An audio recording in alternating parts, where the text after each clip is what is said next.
Isang araw na ang mabilis na lumipas, sa liwasang Bonifacio nagkasama-samang ganap.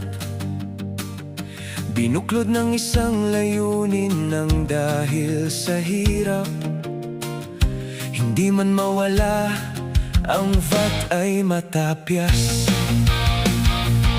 Hinalampag ang kongreso ng unang distrito,